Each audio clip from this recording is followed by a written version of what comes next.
Welcome to the Cookbook, where we invite guests on to share the ingredients of what has helped make them the successes that they are.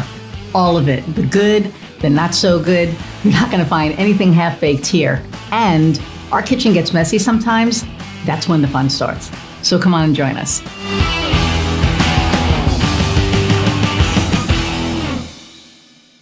Hey everybody, and welcome to another episode of The Cookbook. I'm your host, Iris Goldfeder, and today's guest, I'm super excited. We've met a few times, and she's pretty awesome. She's a fellow East Coast girl, and it was funny because we talked yesterday, and I finally heard it. I was like, yeah, there it is. So, I'm not going to read her bio. I'm going to let her tell you about herself. But without further ado, let us meet Abbey Sangmeister. Yeah. Hi, guys. It's great to be here. I'm going to bring out your accent today is the goal, right? Not as bad as my cousin, but probably it's already starting. So I think after we were done yesterday, my wife came home and she was like, "Who are you talking to?" And I said, "Why?" She goes, "It's not awful, but it's there. It's there." And so I told her, I said, yeah. Abby, she's in Jersey, and she was like, "Oh God." Yeah. So, yeah. So we'll see what happens after, today, 2 days in a row. Yeah. So, anyway, I am Abbey Sangmeister. I live in New Jersey on the coast by the beach. I've been a therapist and coach and a subconscious change expert for 16 years.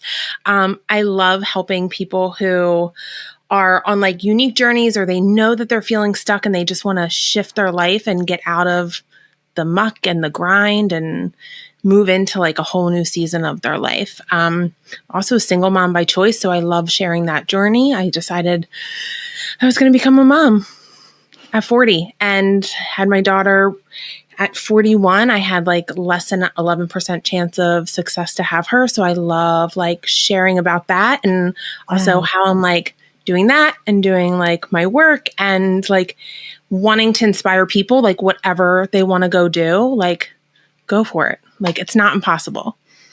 Wait, okay, I didn't know that. Okay, so you, see, there's, okay, we did not talk about that. You said your daughter and well, you didn't say that you had a partner, but I didn't assume that either. So I wasn't sure. Wow. Okay, so skip business for a second here. Yeah. So how did that come about? You were just yeah, I never met the right guy. And as I got older, a lot of guys were not wanting to have kids. And I was I always wanted to be a mom. And I turned 40. I was hiking up in the Catskills. And I was I'm just going to go figure out how to do this. What is it? And actually by the joys of social media, years ago, I found some woman on Instagram and just loved her story. And she was a single mom by choice. And so I messaged her and she had tons of followers. And I was hey, how did you do this? And what is it even called? And so she kind of got me started and introduced me to a couple Facebook groups. And then that was me just finding a fertility clinic, and then deciding to go the IVF route because of my age and not trying any other way. And then looking for a donor and coming up with the money and that whole process. So it was quite a roller coaster ride, but grateful that I did it. That's amazing. And now, how old is your daughter? She'll be 3 at the end of August. Wow. Yeah. That is so cool. Yeah. I love that. I love that you just took that initiative, because there are so many, women out there that, and guys, right, that, may have that thought that, wow, I haven't met the right person. Maybe I'm not supposed to be. And you were fuck that. Right? You're this is what I want to do, and that's what I'm going to do. And I just absolutely love that. That's I kind of adore you my more at this point, because I just really, that's just wow. Yeah, that's kind of how I am. Even getting to grad school, I was yeah, let me fuck that. I'm just going to go for it and see what happens. And if I get in, that's where I'm going. And if not, then I've got to rethink it. But I'm just going to go for it. So I feel I do that with business too, with some things. I'm we're just going to go for it and see what happens. Yeah. I think, we all do that. It was funny because I told you about that proposal. I ended up not getting it. Mm-hmm. I found out today, which, was it was disappointing. Like I found out about a half hour ago and I was like, oh, I got to get, my head together. And then I was like, no, wait a minute. No, because I don't have to get my head together. Yeah. I really believe that everything happens for a reason. And if I was meant to work with them, I would. And maybe it's a not now thing. Maybe it's that they have to do the other thing and then they'll come back and then it's going to cost them more money. But that's besides the point. And then also it leaves room for the right thing, the right person, now the right to come group. in, the right company, the right business, the right whatever. So, and I'm a firm believer of that. And I think that it's our mindset, right? Like we were talking about that. It was like, going for it and doing the thing. And you have to have that right mindset. And you totally clearly do. Yeah. Yeah. It's like, and laying that foundation and having it before you head into something, that's actually like what I talk about, like evolving whole. My method is creating a foundation where you can identify where you're coming from, right? So if you're going to like submit a proposal and you're coming from this place of like anxiety and anxious and like fear, and maybe you're like coming from a place of, there's like no words today. Like, like you're like, I need the money. Oh my gosh, I need to put this out there. Yeah. When you come from that point, like stuff doesn't happen. And I like joke with people, but it's not a joke. I'm like, launch your whatever you want to do. Put up your new website and go somewhere, go on vacation where no one can reach you and see what happens. They're like, what? I'm like, trust me. It's like, you like put it out there, and you're also excited to celebrate that you launched a course, you got your website done, whatever it might be, and then go away. So like your reward a little bit, you're like also really feeling energized about going somewhere. And I just think there's something great about being off your phone so you're not checking all the time, to be like, oh, did that newsletter hit? Like how many people? Like, did anyone sign up for my workshop? Did anyone do this? And you're just like waiting for the numbers. And if you just like take that step back, and that happened every time that I would go away, I'd go on these hikes where I didn't have cell service. And then I'd be like, it just happened to be this kind of pattern. And I was like, wait a minute, now I'm just going to purposely do it. So when I launched my workshop that I had a few weeks ago, when I got the flow desk and all that stuff, and I was like messaging all these people about it, I just like disappeared, like onto the beach. I just turned my phone off because I knew I would be like checking, and I wanted positive energy out there for it too. Nice. Yeah. And unfortunately, I'm not like this week. I couldn't shut my phone off because my right hand is on vacation. Yeah. So it's like I I had to have it on, and I was like, like I don't want to be thinking about this crap now. So, but again, it's like I think that when I decided to work with my scaling coach, Krista Grasso, I was like, am I ready to scale? But it's like, when am I going to be ready? Like I need to just do the thing, right? So I just did the thing. And now we're working on, things that will allow me to scale. And for me, it was weird because, like in the very beginning of my business, it was me and like somebody else. And now it's like me and a whole team. And when we laid it out and I saw the different parts and parcels, I was like, holy crap, that's my business. And she's like, yeah. And I was like, oh, okay. So then it put it in like a whole different, it helped me see things in a different perspective. And last year business kind of doubled, which was, again, it's like that mindset thing, but it was going for it. It was like, okay, I'm going to go for it. Where we're not scaling yet because I'm still the block because, people want to work with me. So I have to get it to the point where I have this offer, this like signature offer, so that it doesn't just have to be about me. Yeah. Yeah. And that they kind of trust the team aspect too, like who's on your team, and get to know them. Yeah. So I think it's but so I'm looking at, like, we were talking about like questions from yesterday. So, and I think this is really, kind of spot on for right now. So it's, how do you stay on target with big goals, especially as a mom when life throws curveballs at you? Yeah. Yeah. So, I mean, like actually right before we came on, my daughter was napping in the room that we're in right now. And I had to wake her up and I was like, oh, so I thought I had everything set that she'd be like transition easily. And it was not. It was like, crying and just wanting me. And my mom's with her. And I was like, we'll put a show on. And you just have to like that was something that I needed to be here for this. Sometimes I do. I adjust my schedule and say like, okay, I'll write this content later if it's not like a client time or a meeting time. And I think another really important piece is not comparing yourself to other people, which is really hard to do. Like whether they're moms or not, and you're just like you're just watching other people doing things differently and you don't always know like what they have behind the scenes that are supporting them or what their priorities are just different. And you can get caught up in that. And then your head starts to spiral and spiral and spiral. So when I'm writing my goals, I really think of what's the why behind them? Like really have a strong intention and why behind them. Yeah. And what's the priority? What do I need to support myself? And also like, what can I like put aside for now? Are there some things that like are just not going to happen like in other areas of my life? And it's just for a season, a short amount of time. And that's okay too, if I'm trying to do something different in my business. Yeah. And we talk about distractions like, last week I ended up canceling it. We had a tornado warning and I had to cancel, the podcast like literally last minute.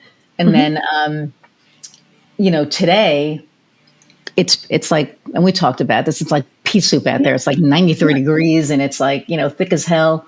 And, my dog, the one will not go outside. She's like, in her spot and she's happy. And the other one keeps like going outside. And, I keep like, watching her. And then it reminds me of like, cause we know, I have ADHD. That's not like a secret, but we talk about these things that, can be distractions. Like, if this was a meeting with a new prospective client, right? And I'm, like going, looking to make sure that she's okay because it's 93 degrees outside. And it's like, are you coming in on your own? Or do I have to go out and get you? But she came in on her own, so we're good. But I think just in general, when you have that support, so you can, say, hey, mom, watch her, put this on.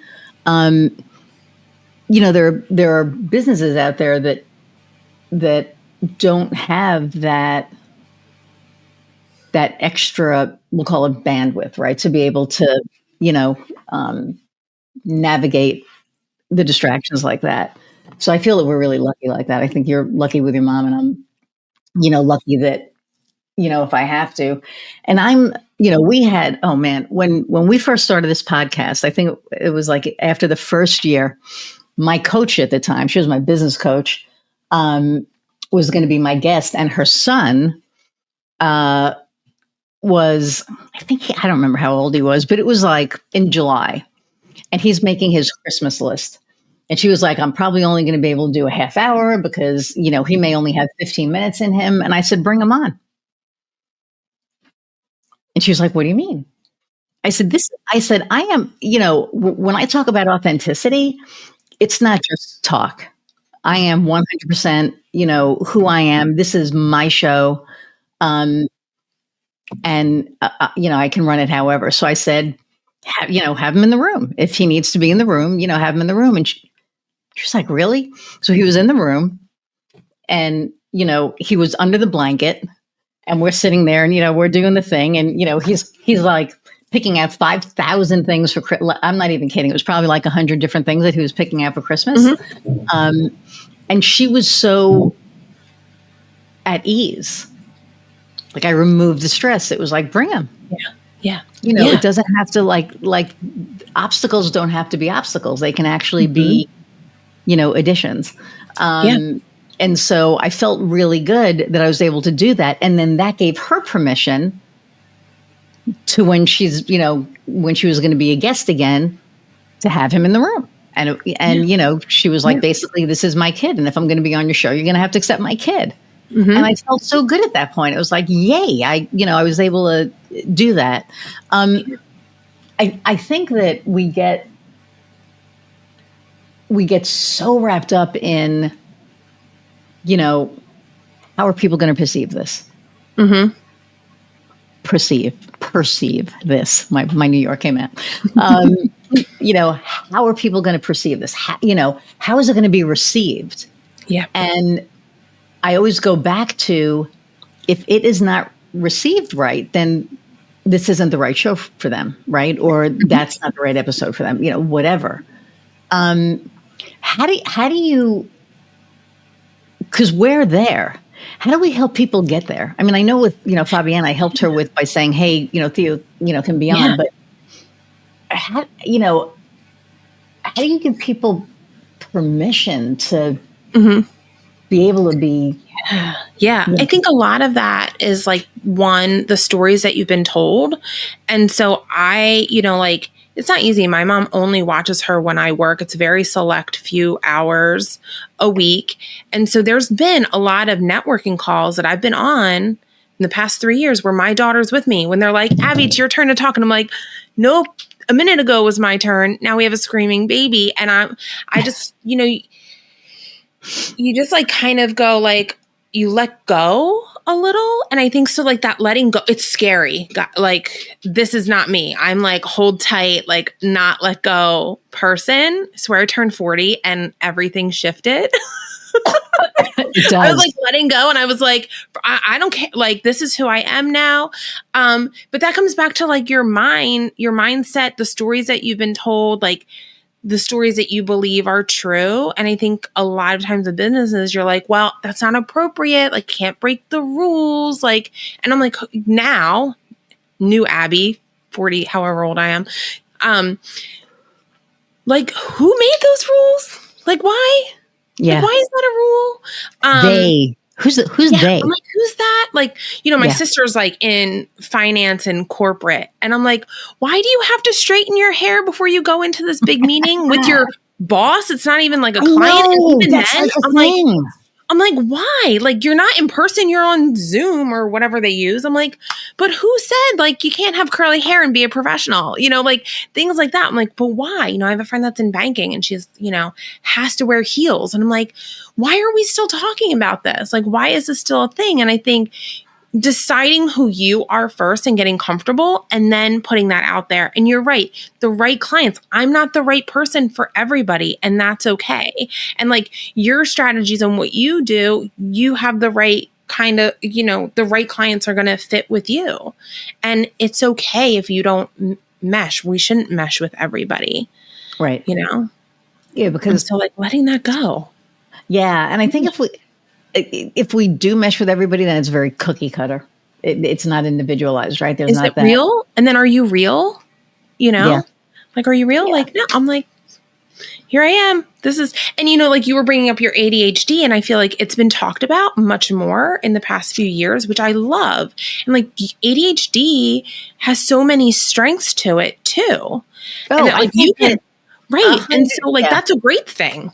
Yeah. So but again, you're going to be a great match for someone who understands that and is like, oh, she's looking at the outside at the hummingbirds and the dogs. But I know when she needs to focus, she's there and she's dialed in because 100%. That's how her brain works. And it's 100%, but not everyone's going to understand that. Right. And it's funny because the people that are my clients, I'll be like, sorry, squirrel, and they're like, no, hummingbird. And I'm like, yeah, you're right. It's summer hummingbird. But, to your point, when you have ADHD, and I think that this is the biggest strength is you see all the things. So all the things are happening, right? So, there are people that are just very focused and they're very almost like tunnel vision. So they can't do this. but we see everything. Like we Mm-hmm. see the whole thing, and we see the whole thing all at once. And for me, the cool thing is putting the puzzle pieces. It's, Yeah. do you ever see The Queen's Gambit? Yeah. Oh, love that movie. Right? Yeah. You know how she's like Yeah. laying awake at night and the chess pieces are moving, which like Mm-hmm. gives me goosebumps every time I think of that. You know, it's like the puzzle pieces for me. It's like, okay, you know, this goes here, this goes here, this goes, okay, hummingbird. Cool. Mm-hmm. Okay, this goes, you know what I mean? And Yeah. it's like, it clicks, and my clients, you know that. And Mm-hmm. I have clients that have ADHD, and that's a trip because we're like, both of us, you know, Kofi You're laughs taking because turns. Yeah. it's like, okay, I'm reeling you and you reel me, and you know, we need Mm-hmm. to reel each other in. But I think that, you know, being able to be comfortable in your skin, right? I think that's the biggest thing. And for me, you know, everybody who knows me, I am 100% comfortable, which is why I can be authentic. And, you know, we just did a thing on authenticity. We did a LinkedIn Live. I don't know when this is going to air, but it was in June, and it was on, is it authentic or a trauma response? And right. And a lot of times people think that they're being authentic, but they're really not. It's coming from like this place of um, trauma. And for me, I did the work. I did the inner work. You know, and it took, you know, a good, you know, couple of years to really like get in and, well, if I'm going to be authentic, who am I? I mean, I kind of know who I am, but who am I? And now that I know, it's like, okay, I don't need that bravado. I don't need the stuff. So, um, uh, okay. So, and we were just talking about that mindset, confidence, navigating Mm-hmm. entrepreneurship with intention. Yeah. Let's talk about that for a minute. Yeah. Yeah. Well, and I was going to say, like, the other thing is like doing hypnosis, like, that's a great way to go into your subconscious because for the most part, most of our like stories or responses have been developed between the ages of 0 and 7. That's when it's like really impacted our subconscious. So, stories that you were told, things that parents were saying to you, friends, like whatever. And now here you are as an adult and you're like, why am I responding this way? Or why am I feeling this certain way? And you can get to it a little bit quicker sometimes by using like techniques like hypnosis to tap into your subconscious to see what is that limiting belief? How can we reprogram it or reframe it so it can now be something that helps us move forward? See, I like that because, you know, you say 0 to 7, and Mm-hmm. for me, my trauma happened at 7, Yeah. and then there was, you know, more trauma after Mm-hmm. that. Mm-hmm. But I was able, and I was just telling one of my clients this day. She's also a really good friend, but I was able to go back to my 7-year-old self Mm-hmm. and just be like, you know, come here, you know, pull her over and put her on my lap and hold her and say, I'm not going to be able to stop what happens. Mm-hmm. This is Mm-hmm. not on you. Mm-hmm. You know, I'll be here with you. You're not alone. Yeah. And you are worth it. So just, Mm-hmm. you know, hang in there. Yeah. How freaking healing was that? So powerful. And then it's like all the other moments in time where that like little 7-year-old you was like holding back to or didn't take an opportunity or didn't see an opportunity or you know, or had like other situations come up that like link back to that or paralleled, like it heals like all of that too in a way. So just like kind of not wipes them out because they're a part of us, but gives us like a different perspective on them. Right. And then like now we can move freely with certain things like speaking our truth or talking about our trauma or just approaching things in a different way. Yeah. Yeah. And I think for, you know, entrepreneurs, one of the things that we were talking about was, you know, if you really want to get to know yourself, become an entrepreneur because you're going to face all parts of you, you know, the good, the not, the good, the bad, the ugly, the happy, the all of it. And it's like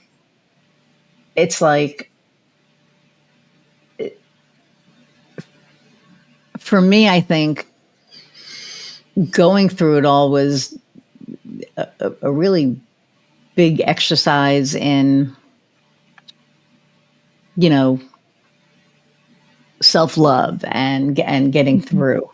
Yeah. From your perspective, I can't believe I'm actually going to get this question, and I'm so excited.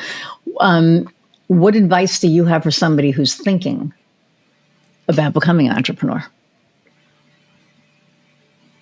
Go for it, because why not? No,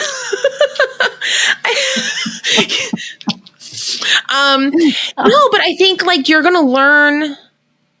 I mean, of course, you're going to say go for it because you go for everything, right? I mean, but for the person, yeah, I mean, who doesn't have your chutzpah, yeah. I think like,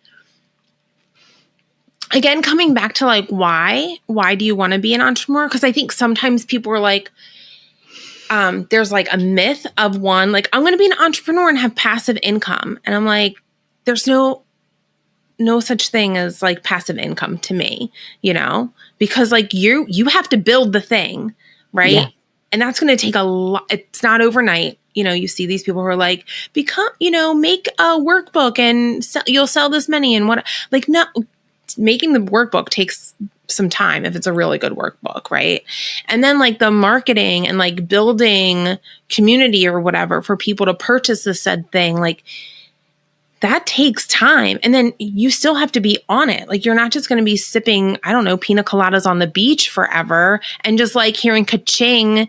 And you're still going to have to show up and like promote it, even if you have a team. I feel like you still, so I think like that myth, like no passive income. I think some people are like, well, I'm going to have a lot of freedom. And while I want to say yes, like my schedule I create that works really well for me, not all entrepreneurs will have that same freedom of scheduling. I think there is. I think you can create a better schedule for yourself, knowing like when you work well on certain things and say, like, hey, like I was with a friend today who decided for the first time, entrepreneur, she's taking Wednesdays off this summer and her Saturday, Sunday, but she's not opening her computer on Wednesdays. And we'll see. It's like only a few weeks into summer when we're recording this. So, and I'm going to hold her. I think one thing is find people who cheer you on, who are going to hold you accountable and also be honest with you. Honest in a way of like, you not saying you can't do it, but being honest about like, here are the challenges. I have another friend of mine who's like, I'm just going to create a workbook about single moms and I don't have to work anymore. And I'm like, I'm going to tell you, like, it's a great idea, but you're going to have to put a lot of work into it. Yeah. There is work involved. So I think like having a support system that's going to be honest with you, but it's going to cheer you on, because your head, I think most of us already has like all the what ifs and the worries. So we don't need people saying like, well, what if this, what if that? Like you're already thinking that, but having someone say like, giving you honest feedback when you want it and cheering you on and supporting you. And that might be one person. You might, like when I was some parts of my life, the one person was my therapist who was cheering me on, because I knew I couldn't tell other people because they'd be like, oh, grad school's expensive. Are you sure you want to do that? You're going to be paying those loans for the rest of your life. And I'm going to be paying those loans for the rest of my life. But it was well worth it because I wouldn't be where I am if I didn't go to that. So I couldn't tell certain people until I was already in. Right. Because I knew. And I was worried that their voices were going to be louder than my inner voice that was like, you need to do this. Yeah. All the naysayers. Yeah. So there's been a few times, like my mom is great, but there's been times where I preface things. I'm like, Mom, I'm going to tell you an idea of something that I want to do. You cannot respond to it, especially if it's going to be negative. I'm like, just bite your tongue. I tell my wife that. Yep. And we'll talk about it, because I've already thought of all the like bad things that could happen, or the, negative things, or especially when it comes to like money. Oh, that's expensive, or whatever, that's going to cost you money and things like that. Like I already thought about that. So I'm just going to tell you because I need to tell someone else, and just be quiet. Don't respond. I know my wife is like, well, you can't tell me something and expect me to not respond. And I'm like, you're right. Then I'll talk to, somebody else. Mm-hmm. And then she gets cranky at that, but that's marriage. But anyway, so, but, but I do have a couple of really good sounding boards, and I'm really grateful for them, because I will be like, so I'm thinking of adding this service. You don't need another service. Well, I know, but I think that it'll really kind of complement that. You don't need another service. Mm-hmm. Explain to me why. Mm-hmm. Well, you're already doing this, this, and this. If you keep adding to the mix, then what are you really special at? Mm-hmm. Okay, that's really good feedback, right? It's like, oh, okay, all right, thank you. But then there were other people that I would have said that to, and they'd be like, oh, yeah, that's an absolutely great idea. Go ahead and add it. Yeah. Right? We need that person that's going to be real with us. And when I say, like, when I tell my wife stuff, she understands this to an extent. She works for a corporation, so she's not in it. And I will talk to her about certain things, and she's like, well, no, you need to be doing it this way. And it's like, okay, no, it's not corporate. So that's okay. Never mind. But what I find interesting is that, when you have the right support system, and it is maybe you need, like, not a no, but I would think twice about that, because, or have you thought about it allows you, yes, and then you get to think about it, right, and kind of weigh things out and go, you know what, yeah, that's actually really good advice. So I think that's really important. I feel super grateful for that. So, so you talk about the hypnosis part, and I may take you up on that, because I think it's funny, because I know that I say I probably 90% have my shit together, right? But there's like that 10% that's like that little Nancy negative thingy. And I want that to go away. Yeah. And not that I know it's not going to ever go away fully, but I think that there's always something that not stops us, but that almost gives us that, ooh, should I take that step? That like little fear thing. There's a little, So I have, so with my IVF journey, I one thing I created was, I love music. So I created a very specific playlist that was going to have me feel really positive, right? Of going to the appointments. I was driving a lot. I listened to it the whole ride up. So I would just be in this headspace, and like during all the procedures, I listened to it. But I used like self-hypnosis, where I like really envisioned what I wanted, and like that. And that is, helpful if you like have something that you're entering into, to break that like feeling negative about it, just to enter into something new. Maybe it's like, I know you have like a speaking engagement, a big talk coming up, right, in a few months, September. Like, if you could use a hypnosis to prep for that, just so you can really embody what you envision you to be on that stage in September, right? And so really, so there's a couple ways, like we can use it as, future paced of you presenting and being like on the stage, and that's what you're doing. And we can create it and tap into your subconscious of like, how does Iris really want to show up on the stage, and being confident and being charismatic, because maybe, when you get in front of a large group of people, you freeze a little, or you talk too fast. I can do that. I can talk really fast, and you're like, well, this is how I want to present myself and put it out there. Maybe there's another outcome that you really want to achieve. Maybe you're like, I didn't get this client that this proposal, but I really want this ideal client. And we get super specific of what that looks like, and we create a hypnosis for you. And I can record it and then give it to you, and you just listen to it whenever you want to. Oh, okay. We need to talk about this afterwards. But Yeah. Yeah. but it's funny because when I first was doing presentations, the first presentation I did was for oh gosh, it was this small little company, and I had a 45-minute slide presentation. I was done in like 20 minutes. I was like, oh shit. Yeah. Because the New Yorker in me was like, blah, blah, blah, blah, blah. I was like going through the slides. Does anybody have any questions? Nope. Okay, good. Because I'll go right into it. Like my, Yeah. and now I have one word per slide, right? So that I can talk about it, and I can, and there's like a workbook that goes. So like the whole Women in Steel thing is going to be really, really cool. I have like the most of it laid out. I'm meeting with somebody in a couple of weeks to kind of, because they're in steel. I like I told you, I was looking at it from my wife's lens, and her lens is different than other people's lenses. So we're gonna like kind of go over it and make sure. And it's like it's July. And when I first showed it to her, it was like May 8th. And she's like, man, you're way ahead of this. And I'm like, it's going to be September before we know it. And, and it's July already. So, I'm going, holy crap, it's July already. But I think that, what's important to me about speaking isn't me speaking.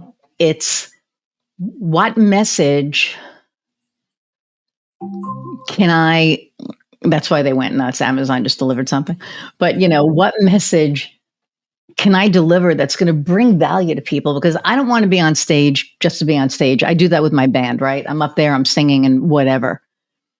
But if I'm going to be speaking to people, I want to make sure that I'm delivering something tangible and useful, and that they walk away from that going, "Oh, that's a lot of value." Yeah. Yeah. So that's my goal with anything that I do. With working with my clients, right? It's like, and I think anybody who's in business, our goal is to deliver as much value as we possibly can. Yeah. Because otherwise we're commoditizing. Otherwise it's like, well, it costs this much, and it's about cost and not value. And I think that anything that we do, we have to put ourselves into it so that we can, all of us into it so that we can, provide that value. Yeah. So I know I went on a tangent, but I just think it's really important, because there's a lot of businesses out there that are just about the number. They don't care about the value. They just care about the dollar amount. And, I think a lot of business owners are taught that, and maybe it's right for them, but I don't think it's right for everybody. And I think it's important that people find out what's right for them, right? I mean, like, how do you navigate that? Like when you're working with somebody, because I think that's like a really important, like we have our why, right? Like, why do we start our business? What, why? Yeah. But as they're out there and they come to you and they're like, Abby, how do you help them navigate that? It is talking about like, what are your core values? And a lot of times we get lost in that because we hear what other people are saying.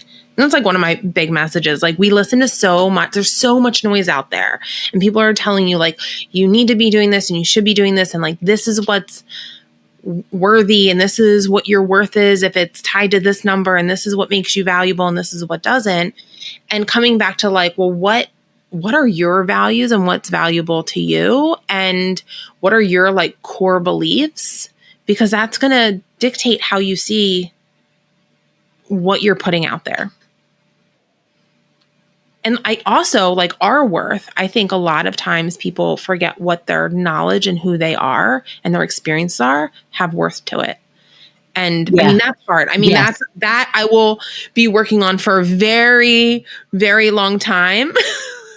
Especially coming from like a therapy background. I mean, I honestly went into grad school thinking therapists made a lot of money because of what you see on TV, and like having Sorry. gone to like a therapist who had this, like, she was like a career coach person. She had this gorgeous house, like mainline Pennsylvania. She had this, so I can picture it, sunroom with all these books. It was like the perfect thing, right? And I thought that, and I got to grad school and we were talking. They were like, "Haha, no, you're gonna make like 50,000 a year." You're going to be And I was paying like, this off your whole life. Yeah. yeah. But I truly believe, like, so that was a story that I was told, and I was like, "Nuh-uh, like that's not true. That can't be." And like unpacking that and saying, like, no, like what I give to people has value and worth. Like, I went to University of Penn, like I have the experience, I have the knowledge. I continue to like grow in different ways to provide for my clients. So like I should get an increase. I mean, we could unpack a whole lot of like how the therapist community is and insurance and all of that. But, Yeah. I think just talking to other entrepreneurs too, especially women entrepreneurs, and in a lot of meetups that I go to, they're like, well, I don't know how to charge for this. Like, what's my worth? What's my value? I've been told this, and like standing in that. And like, again, like, what are those stories that you've been told? Like, or where did that come from? Like that, maybe lack of confidence, imposter syndrome. So I think if you can come back to you and doing like that inner work and saying like, what are my priorities? What are my core beliefs? What are my values? What makes me worthy? And I think that there's a, not an adage, there's like there was a story about this guy, and he wanted to build a deck, and he calls this guy up and he says, hey, I need a deck, how much is it? And the guy goes, 10 grand. He's like, 10 grand. I could build a thing by myself for $1,500. The guy goes, so do it. Yeah. Yeah. So the guy, he goes, he buys the equipment, all the materials and, the wood and the stuff and the tools that he needs. Right. And he's sitting there and like, he just spent $1,000. Yeah. And he's literally sitting there going, now what? Now what? Right. So then he calls the guy back and he says, okay, come and do it. And, the guy comes back and he says, well, why'd you call me? And he said, because at the end of the day, your knowledge, like, I don't know what the hell I'm doing. I just spent $1,000 on wood and tools and nails and all this crap. And I have a blueprint, but I don't know how to do it. Right. So people pay us for our expertise. That's the whole, that's where our value lies. It's not just, I don't know, we're great at marketing or, we're great at, therapizing. I know that's not a word. I just made it up. But we're great at this. No, yeah, we are good at it. But guess what? We have a lot of freaking experience, and all those years of experience and knowledge and wisdom, that's what you're paying for. You can go to any other marketing firm. You can go to any other therapist, but they are not going to get the value that they get from the person who has all of that experience and all of that knowledge. So I think that's where people get stuck in their heads. Well, what should I charge? I remember when I started, with Krista, I was like, well, I was thinking of VIP, I wasn't even thinking of a VIP day. I was like, it was going to be X amount per hour. And she's like, no. I was like, what do you mean? She goes, you don't go by the hour. That's cost. She goes, you provide value.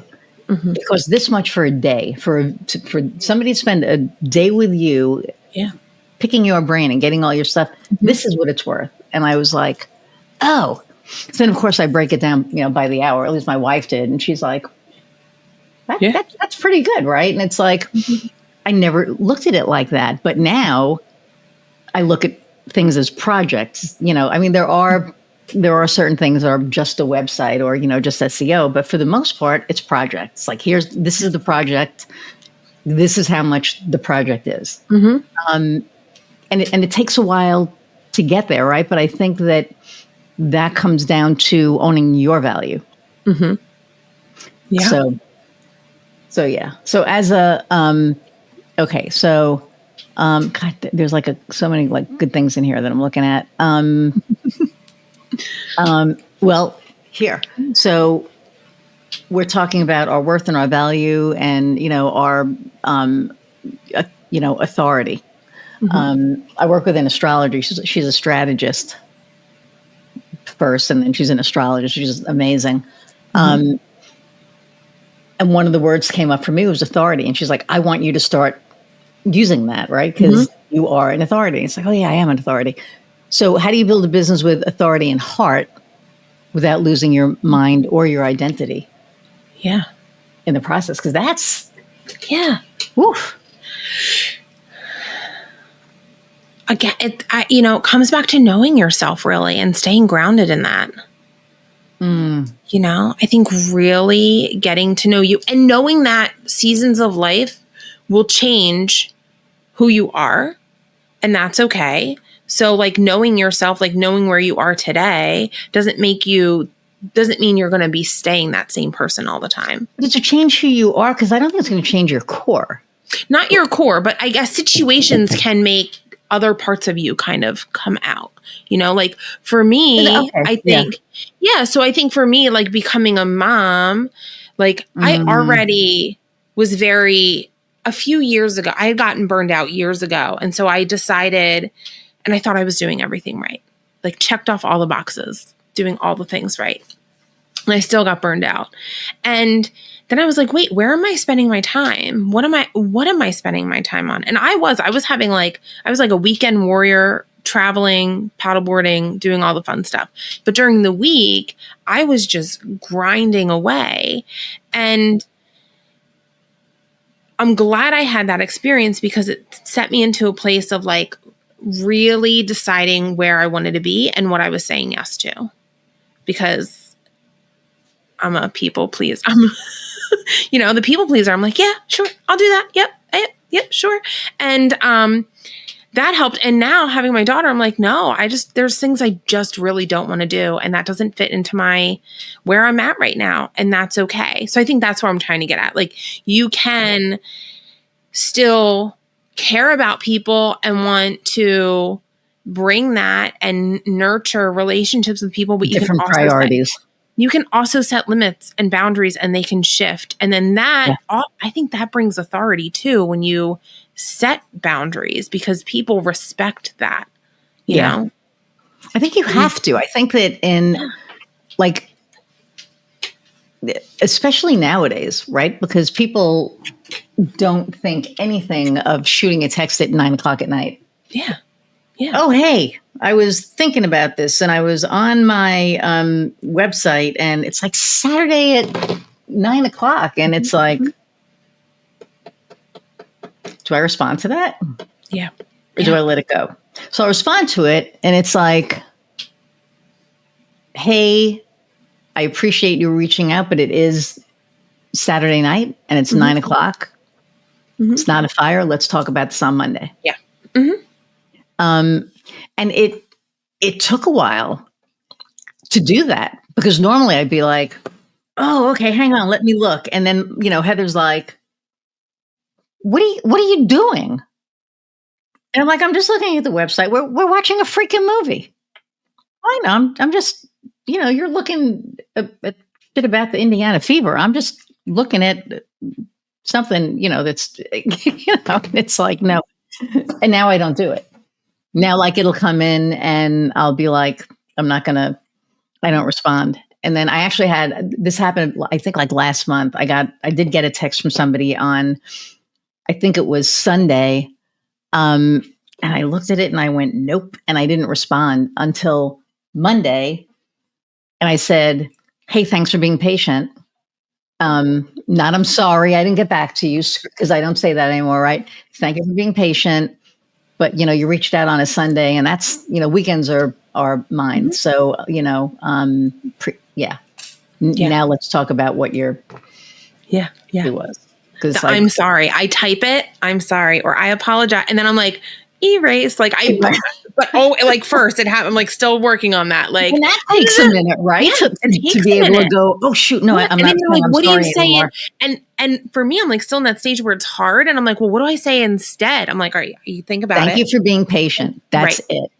That's Mhm. it. That's like Yeah. the best, and if it's, And no you like know, excuse, like setting that boundary I'm not working on, but you don't have to go into like explaining either because right, then it loses the power of you setting a boundary. right. Thank you for your patience, but I was Mhm. busy with my family, and I was like, no, Yeah. or I'm sorry I didn't get back to you because no, thank you for your patience. Mhm. Here we go. Yeah. You reached out on a weekend. I don't do business on weekends. It's Monday. Let's do it. Mhm. And it's hard. And It's I hard. remember the first time I did it because I was I was going to go, well, I'm really sorry I didn't get back to you, but and I was like, no, I'm not going to do that. I'm going to say thank you for your patience. And I typed it. And whenever I do something new, or like even when I send out like proposals, I'm like, okay, send. And Mhm. I lean back and I hit send, It was the And then you same like thing. throw I was your like, phone. You like get away from your phone because you're like, oh, how's that going to it's like, land? okay, here we go, send. I'm done. It's Mhm. like, and it's just like so funny. But when I did it, um, they came back with, I am so sorry. Like they apologized, for, I'm sorry for reaching out on a Sunday. You're usually super accessible. And when I responded on Monday, I said, I have been accessible on weekends. I said, however, I need to set boundaries for myself. And this is one of those boundaries. And they were completely understanding. Um, and to me, the people that aren't, is that the right client? If somebody can't understand boundaries, I mean, I had a client, I'll tell you about her offline because it'll take like the rest of the thing. Um, but you have to draw that boundary or you're not being fair to yourself, Right. right? You're not You're being not kind to yourself. right. And then what are you, right? In a way, like now you're not kind to yourself. Now you're drained. How are you showing up Monday? Like you could have been texting back and forth with this client Sunday. Now you're exhausted. Now you have a full day on Monday and you're entering Monday drained and depleted because you didn't set the boundary. Now you're like resenting that client for messaging you. You're like, do I even want to work for you? I can't believe now you're messaging me on Monday. And now like every Sunday, they know they can also reach you at 5 o'clock on Sunday and they're like messaging you and you're like, so it's tough to sometimes set those boundaries at first. And I think that's where you come back with like the sounding board or someone that you can then send a text to that other person was like, I said this to this person. I feel really uncomfortable. And they're like, no, awesome. Good job. Glad you did it. Just to have that person like, again, cheering you on of setting these limits for yourself, because then you are more productive and a better entrepreneur and business person. Yeah. Yeah. I think and the more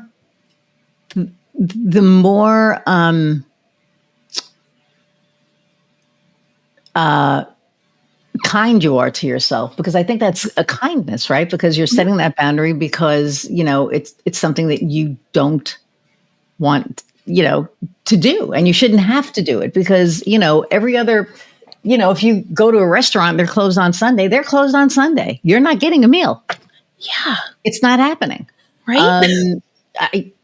So, and that's how I kind of looked at it. It was like, okay, and even on a Saturday, it doesn't matter what day it is. If I'm off, and even if I take a day off during the week, right? There are some times where it's like, I literally need like a personal day. So I am taking this day. I will like leave my phone down, and usually, my right hand will handle the stuff. And if there's something really important, she'll be like, hey, but for the most part, I just like it's down because you have to give yourself those mental health days. You have to give yourself whatever that time is. So, oh goodness, I have like all this. Okay. There was something that I wanted to ask you that was on here. It wasn't that. Blah, blah, blah, blah. We did that. I think this is important for moms. Mm-hmm. What's your real life CEO schedule look like as a mom, and how do you keep your kids' well-being front and center without burning out and having your needs met? It's a big question, right? Yes. So I start with, again, like what are my priorities really? And what are my priorities for my child? Not all the other things. Again, like everyone's got what they're telling you should be doing. And we're recording this, it's June, and everyone's like, you've got to do all these things with your kids and keep them busy. And like, we're programming them the wrong way. They need to be bored. They need to have this downtime because kids get burned out too. I've had friends, kids that are just huge meltdowns behaviors and different behaviors because they're exhausted as little as like 7 years old, right? Like 7-year-olds getting burned out and exhausted from just doing so much. So in creating my schedule, my daughter's with me almost all day, every day, except when I'm seeing clients and when I block out time to do like the behind the scenes business stuff. And so I decided like, what are the activities I want to do with her? And I put them in kind of first. I also have like, I don't have a lot of single, just me time, but I make sure that we do things that recharge me. So I love going for hikes. So we're like in a Mom and Me nature hike group, or caregiver and me. And then on days that I don't want to, because I'm an introvert and don't want to be around a lot of people, I'm like, we're just going to go for a little hike ourselves somewhere. And it's like important for me to do those things. So I create the schedule and put the things in that I know she will enjoy and get benefit out of, and the things that I also enjoy doing. Yeah. So, yeah. But if somebody's not used to that, how do they make that change? Starting small. Start small with small moments too, of like, how can you fit in like little moments for like yourself as a parent to recharge?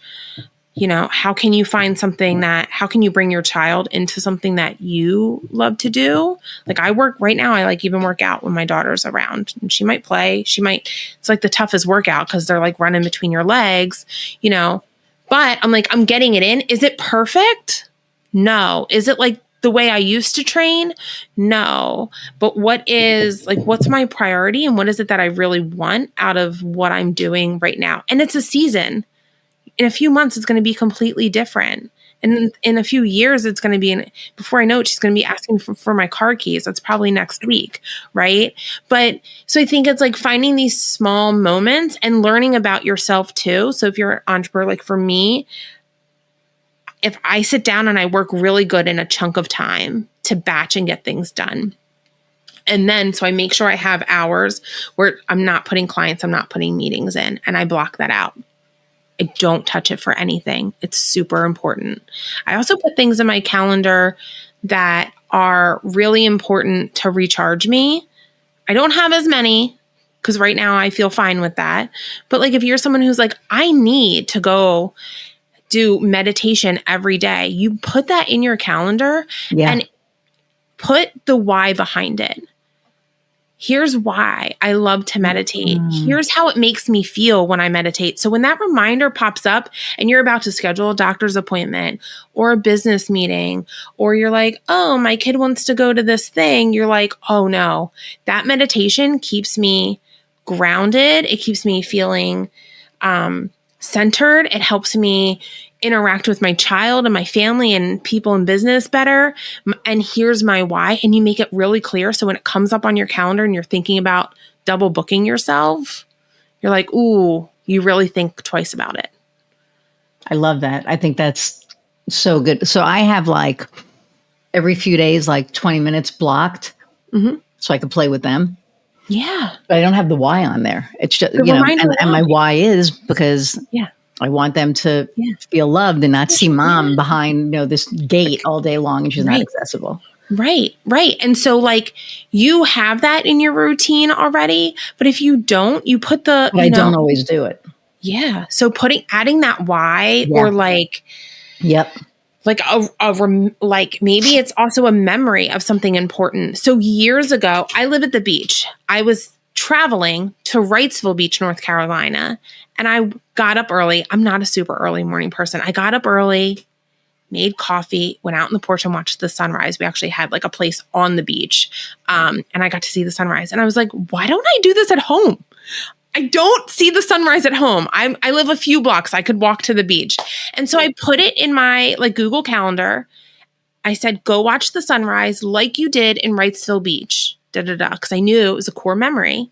And I put it reoccurring. It pops up randomly, like a few times a year, reoccurring forever. Sometimes I see it and I go, and I just like swipe or whatever. And other times I'm like, oh yeah, hello, you haven't gone to see the sunrise or the sunset, like Right. those things are important to me. And also that reminder gives me a moment to reflect of like, ooh, what else are you doing or not doing that's important to you? So putting that in. So it could be like a memory of something, Yeah. like I know when we chatted one other time, you have like some restaurants that you really love. And sometimes like things just fall off of our routine. So even just popping that in there, like book the restaurant that you love, like go, like summer's coming. I know I love going to like concerts, like make sure you look for one because sometimes it's just not on your radar anymore. Like I put one in there because like April it's like just cold and windy all the time. So I put in like January, March and April is really tough. Go book a vacation somewhere. Nice. What happens like March, April comes and you're just like grooving and you forget. Yeah. So you just put like these reoccurring things and like the why behind it. Yeah. I love that. That is awesome. Okay. So I knew it was going to, every time, like I knew this was going to go fast. So how do people find you? Yeah. So Evolving Whole is my website, my Instagram, Facebook. I have TikTok. I really don't use it. You can find me on LinkedIn. So those are like the key points. I have a newsletter. Show notes. Yeah. So we'll have everything in the show notes. Yeah. Thank you so much for taking time out of your day. And the last question that I ask all of my guests is, what lights your fire? I was thinking about this when I watched some of your other episodes, and I'm like, oh, do I have to pick one thing?